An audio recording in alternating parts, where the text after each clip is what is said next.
आप सभी को जय मसीह की। प्रभु आप सभी को बहुत आशीष दे।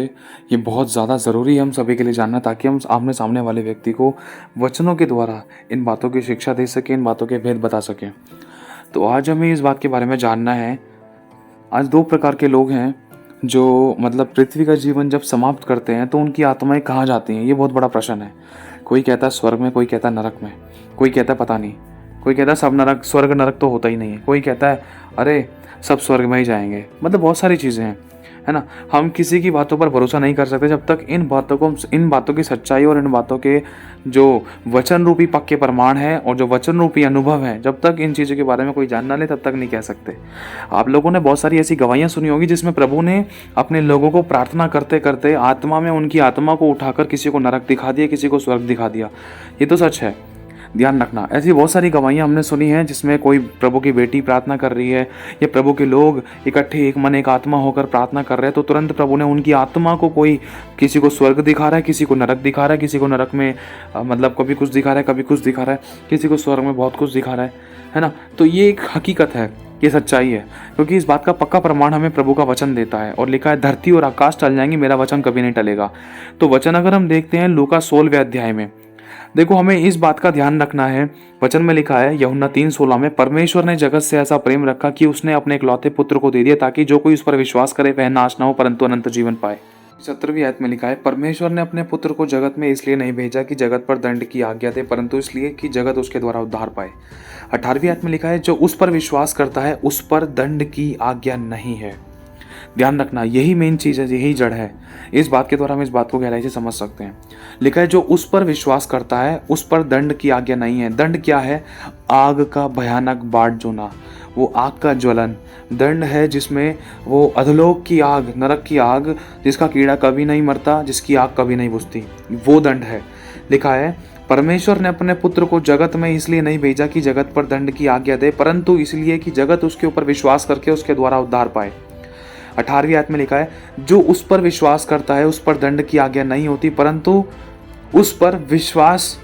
जो विश्वास नहीं करता वह दोषी ठहर चुका है। मतलब पहले प्रभु ने कह दिया है, जिसने मेरे नाम का इनकार किया है, या जो मुझ पर विश्वास करना ही नहीं चाहता है, या जिसने मुझे त्याग दिया है, या जिसने मुझे छोड़ दिया है, या जिसने मुझ पर भरोसा किया ही नहीं है, विश्वास किया ही नहीं है, वो पहले से ही दोषी ठहर चुका है, इसीलिए कि उसने परमेश्वर के इकलौते पुत्र के नाम पर विश्वास नहीं किया। 19वीं आयत में लिखा है, और दंड की आज्ञा का कारण यह है कि ज्योति जगत में आई। ज्योति कौन है? यीशु है।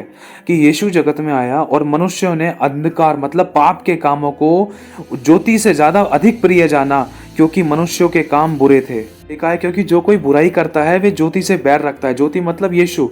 जो कोई पाप करता है, जो कोई पाप में लिप्त रहता है, जो कोई पाप का जीवन बिताता है, गलत और गंदे काम, व्यभिचार, झूठ, लुचपन, लीला क्रीड़ा, चोरी, गलत और गंदे काम करना, गलत देखना, विचारना, सोचना, करना, कराना, एक दूसरे को धोखा देना, मारकाट करना, खून करना, ये सारे जो गलत और गंदे काम, ये अंधकार के काम है, ये पाप के काम है।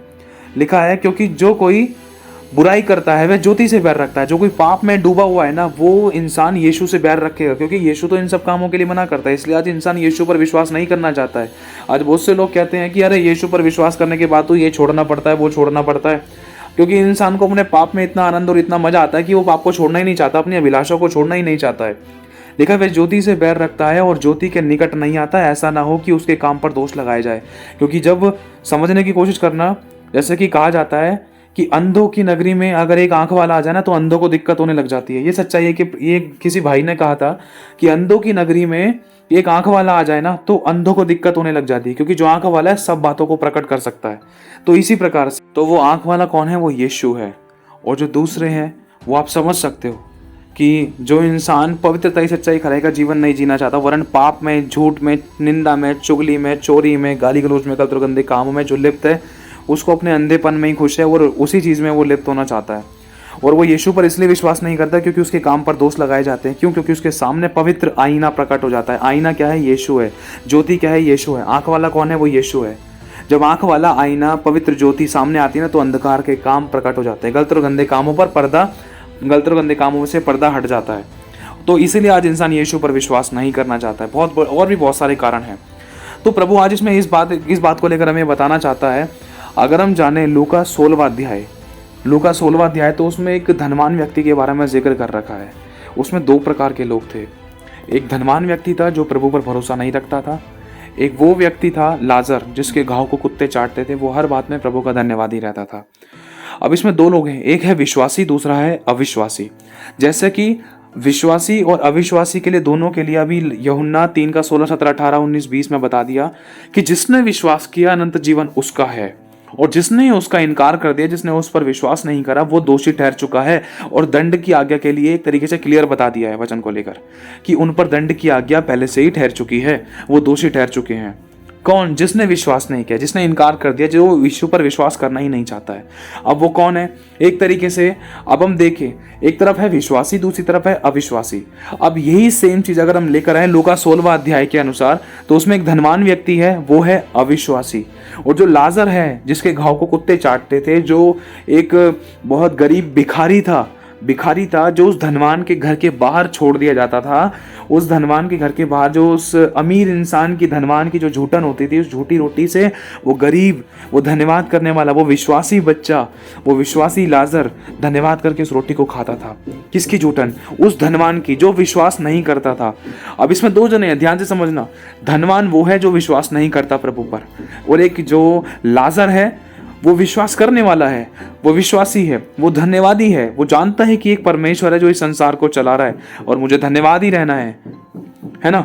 अब लिखा है कि जब धनवान मरा तो वो गाड़ा गया, जब लाजर मरा तो वो स्वर्गदूतों के द्वारा अब्राहम पिता की गोद में स्वर्गलोक में पहुंचा दिया गया। समझना इस बात को। अब यहां पर क्लियर हो जाता है, इस बात के द्वारा हम इस बात को सीख सकते हैं कि स्वर्ग कौन जा सकता है और अधोलोक किसके लिए खुला हुआ है। यहाँ पर किसी पर दोष नहीं लगाया जा रहा, लेकिन वचन जो हमें बता रहे उस बात को हमें सीखना है। आज भी अगर इंसान पापों से तौबा करे, पश्चाताप करे, माफी मांग, अगर आज भी यीशु मसीह पर विश्वास करे तो भी प्रभु काम करेगा, उसके लिए स्वर्ग का दरवाजा कभी बंद नहीं होगा।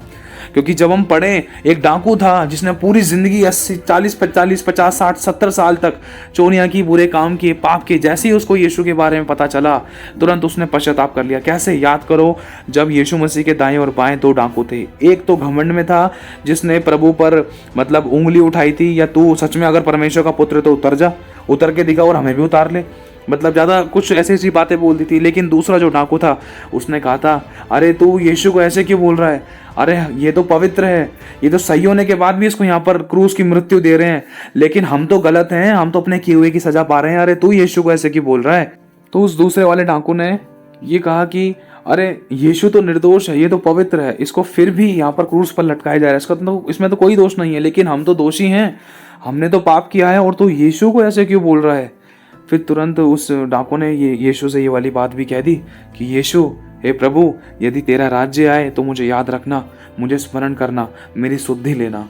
मतलब वो जान चुका था दूसरे नंबर का डाकू कि ये पवित्र है और ये परमेश्वर का पुत्र है। सोचो, उस एंड मौके पर भी उस दूसरे वाले डाकू ने तुरंत पश्चाताप कर लिया, अपनी गलती को प्रकट कर दिया कि मेरी गलती के कारण आज मैं लटका हूं, लेकिन यीशु तू तो निर्दोष है और तूने हमारे पापों के लिए, हमारे लिए सूली पर लटक गया, सूली पर तूने अपनी जान देने के लिए तूने हाँ कहा और हमारे पापों को क्षमा किया। इतने अच्छे शब्द तूने कहे कि हे पिता ने क्षमा करे, नहीं जानते क्या कर रहे हैं।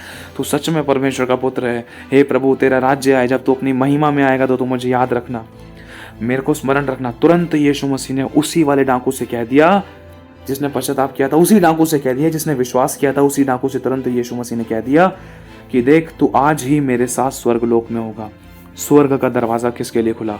उस दूसरे वाले डाकू के लिए खुला जिसने अपनी गलती को माना, चुप और नम्र रहा और दीन और नम्र रहा और प्रभु के आगे बोला, प्रभु हम तो अपने किए हुए की सजा पा रहे हैं।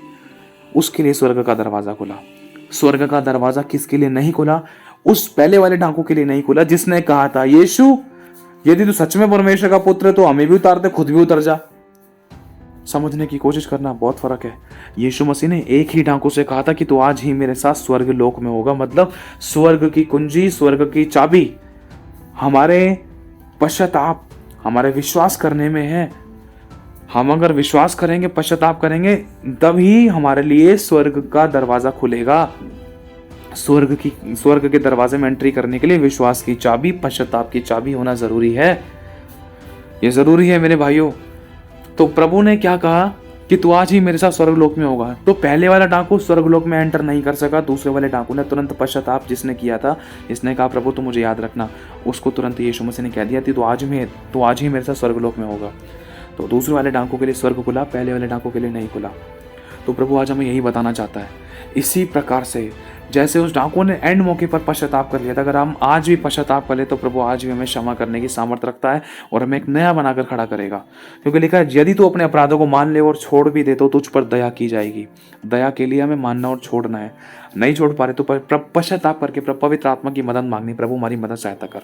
ठीक है, तो आज हमें जानना है, जैसे अब ये वाली बात आपको पता चल चुकी है कि पश्चाताप और विश्वास की चाबी होना जरूरी है।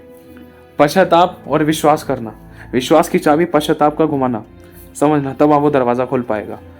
तो अब जो लाजर था, जो मतलब भिखारी लाजर था और जिसके घाव को कुत्ते चाटते थे, वो धन्यवादी था प्रभु में, वो विश्वासी था। लेकिन जो धनवान व्यक्ति था वो विश्वासी नहीं था, वो अपने धन में घमंड में बहुत जीता था। एक समय ऐसा आया कि जब धनवान मरा तो वो गाड़ा गया, और जब दूसरा लाजर मरा, लाजर को मरने के बाद तुरंत स्वर्गदूतों के द्वारा उसको अब्राहम पिता की गोद में स्वर्गलोक में पहुंचा दिया गया। यहां पर एक न्याय प्रकट हो गया। अविश्वासी को लेकर एक न्याय प्रकट हुआ। फिर से अविश्वासी को लेकर समझना, एक तरफ है अविश्वासी, दूसरी तरफ है विश्वासी, दोनों का एक न्याय प्रकट हुआ, जिसमें जो विश्वासी था वो पहुंचा अब्राहम पिता की गोद में स्वर्गलोक में। जो अविश्वासी था, जिसने यीशु पर विश्वास नहीं किया, जिसने यीशु को नहीं एक्सेप्ट किया, जिसने यीशु को अपना उद्धारकर्ता नहीं माना, जिसने यीशु को अपना मुक्तिदाता नहीं माना, जिसने यीशु पर भरोसा नहीं किया, जिसने यीशु को त्याग दिया, जिसने यीशु पर भरोसा ना करके वरन उसको छोड़ दिया, उससे दूरी बनाई या उस पर लांछन लगाई, तो उस व्यक्ति जो अविश्वासी है उसके ऊपर भी न्याय प्रकट हुआ। तो हुआ क्या, जब वो धनवान मरा तो वो गाड़ा गया और उसकी आंख कहां खुली, लिखा है अधोलोक में खुली। ये एक न्याय है, ध्यान रखना। ये एक अविश्वासी व्यक्ति था जिसने प्रभु पर भरोसा नहीं किया, प्रभु पर विश्वास नहीं किया, तो इसलिए उस पर दंड की आज्ञा आई और वो दोषी ठहर चुका। तो वो कहां गया, अधोलोक में गया। जो वचन अभी आपके सामने पढ़ा था, यूहन्ना 3:16, 17, 17, 18, 19, इसको पढ़ना ध्यान से, समझ पाओगे आप। और लू का 16वां अध्याय पढ़ना, तब आप इसको समझ पाओगे। शायद लू के 16वें अध्याय में लिखा है धनवान व्यक्ति और लाजर को लेकर। तो यहाँ पर एक बात प्रकट हो रही है साफ, प्रभु हमें क्लियर करना चाहता है, जिसने विश्वास नहीं किया वो दोषी ठहर चुका और उस पर दंड की आज्ञा आ चुकी। तो लिखा है कि जब वो धनवान मरा वो गाड़ा गया और उसकी जब आंख खुली, आंख कब खुली, मरने के बाद खुली, तब कोई पश्चाताप नहीं है।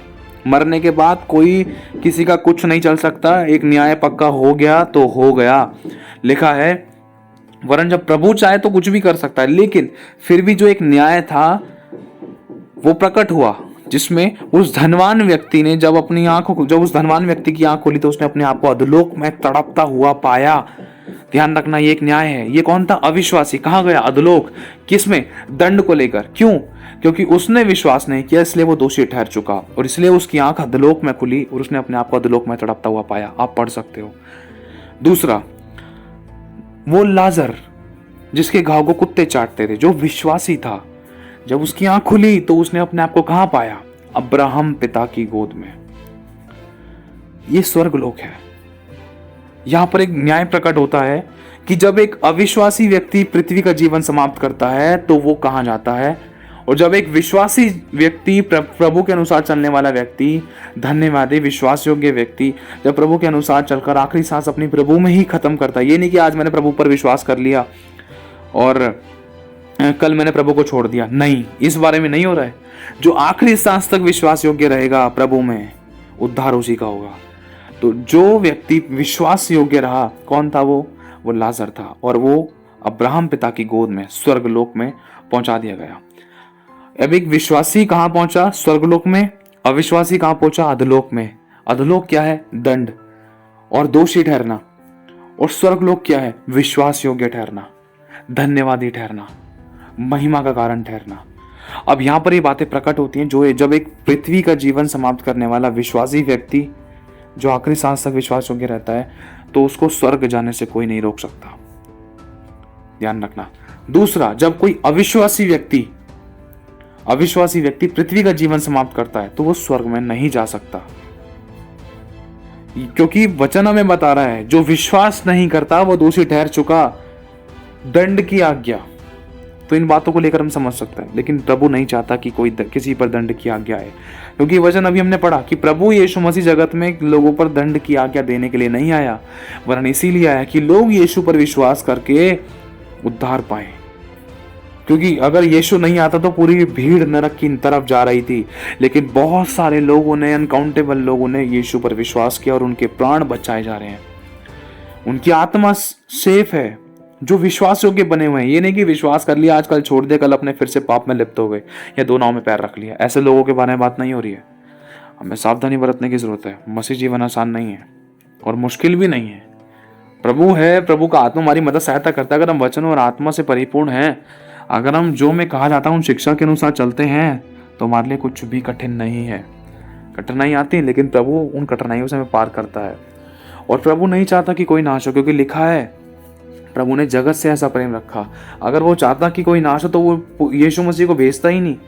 वो तो फिर यही सोचता कि चलो जान दो सबकी, सब नरक में, कोई दिक्कत नहीं, हम नई पृथ्वी बनाएंगे, नए मनुष्य बनाएंगे। अरे वो प्यार करता है, बचाने के लिए उसने योजना बनाई है, प्यार करता है जगत से, जब तो उसने अपने इकलौते पुत्र को भेज दिया ताकि जो उस पर विश्वास करे अनंत जीवन पाए। हमारे लिए परमेश्वर ने अपने इकलौते पुत्र को भेज दिया, पवित्र, निर्दोष और जीवित मेमने को, जो हमारे पापों के लिए घायल किया गया, मारा गया, गाड़ा गया। मेरे भाई और बहनों, अगर प्रभु हमें बचाना नहीं चाहता ना, तो प्रभु ऐसी योजना को प्रकट नहीं करता। पड़े रहने देता हमें हमारे पापों में, बीमारियों में, तकलीफों में, आंसुओं में, कर्जे में, गरीबी में, घटी में पड़े रहने देता। कोई सुसाइड कर रहा होता, कोई कुछ कर रहा होता, कोई कुछ कर रहा होता, क्या से क्या हो जाता। लेकिन मेरे भाई और बहनों, आज प्रभु में माफ़ करना, क्षमा करना, दया करना, अनुग्रह करना सिखाता है, और ये प्रभु की ही शिक्षा है। शत्रु से प्रेम करो, सताने वालों के लिए प्रार्थना करो, जो तुम्हें श्राप देते तुम उनको आशीष दो। आज तुम देख सकते हो मसीह लोग कैसे हैं। जो विश्वास करता है, जो उसके अनुसार चलता है, उनके अंदर प्रभु के गुण दिखाई देते हैं।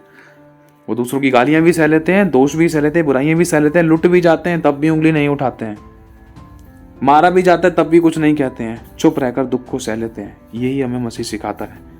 और ऐसे लोगों के लिए तो स्वर्ग खुला हुआ है। पिता भी चाहकर बंद नहीं कर सकता ऐसे लोगों के लिए स्वर्ग, क्योंकि प्रभु अपने वचन से बंधा हुआ है। वचन में साफ लिखा है, जो कोई मेरे लिए अपना प्राण देना चाहे वो उसको पाएगा, और जो कोई अपना प्राण बचाना चाहे वो उसको खोएगा। सोचो, प्रभु भी चाहकर नहीं रोक सकता किसी को कि भाई ये बच्चा, इसने मेरे लिए अपनी चोटें खाई हैं, इसका द्वार बंद नहीं हो सकता, इसको अंदर जाने दो स्वर्ग में, इसको रोकना भी मत कोई। तो प्रभु आशीष दे आप सभी को जय मसीह की। क्योंकि देखो, एक लास्ट वचन लिखा है नए नियम में कि मेरे आने में इसलिए देर होती है कि सब मनुष्यों को मन फिराव का अवसर मिले, ताकि कोई भी दंड ना पाए, ताकि कोई भी नाश ना हो।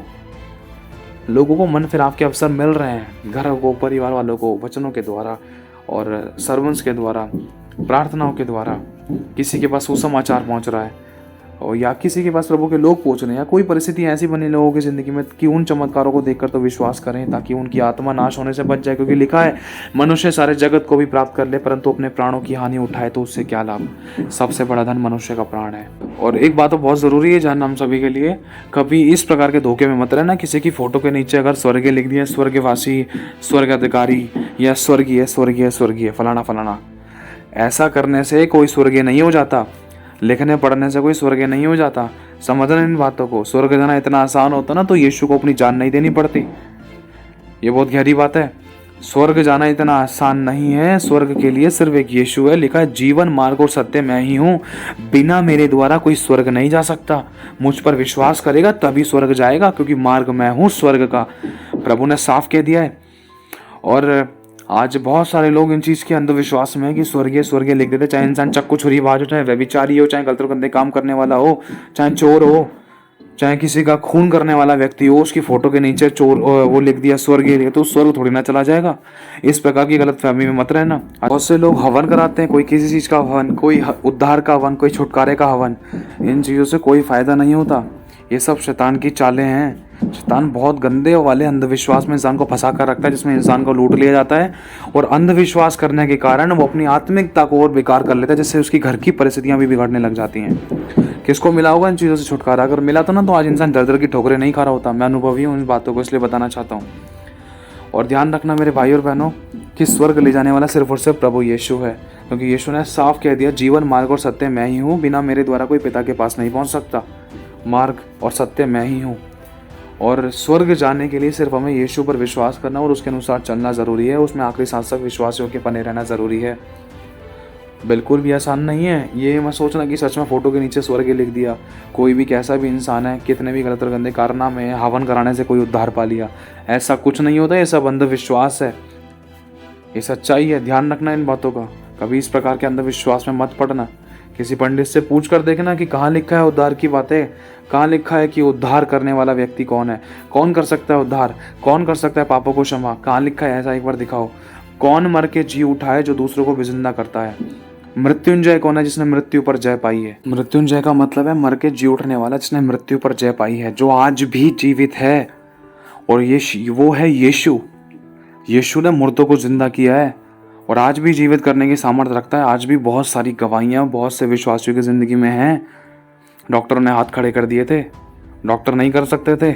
ऑन द स्पॉट परमेश्वर ने बहुत सारी जगहों पर ऐसे चमत्कार किए हैं। हालांकि हर जगह नहीं हुए, लेकिन ऐसे चमत्कार प्रभु ने किए हैं, मुर्दों को जिंदा किया है। क्योंकि यीशु मृत्युंजय परमेश्वर है और वो आज भी जीवित है और आज भी चमत्कार करने की सामर्थ्य रखता है। मुर्दा परिस्थितियों को जीवित करता है। जो कुछ नहीं, जो कोई मनुष्य नहीं कर सकता, वो परमेश्वर करने की सामर्थ्य रखता है। उसे कहते हैं मृत्युंजय परमेश्वर यीशु मसीह। वही मृत्युंजय है जो खुद मर के जी उठा मेरे भाई और बहनों, और दूसरों को भी उसने जिंदा करके दिखाया भी। और जिंदा होने के बाद दूसरों को प्रकट भी किया, दूसरों को दिखता रहा, 40 दिन तक दिखता रहा। वरना आज भी परमेश्वर को, प्रभु यीशु मसीह को आज लोग देख सकते हैं। जिनकी आत्मिक आंखें खुली है, जिनका रिश्ता प्रभु के साथ अच्छा है, वही देख सकते हैं। ये प्रभु की बहुत बड़ी दया और अनुग्रह है, जो उसकी वाणी को सुन पाते हैं, जो उसको देख पाते हैं अपनी आंखों से। प्रभु जिस पर प्रकट करना चाहे वो उस पर प्रकट करता है अपने आप को। तो प्रभु आशीष दे आप सभी को। जय मसीह की।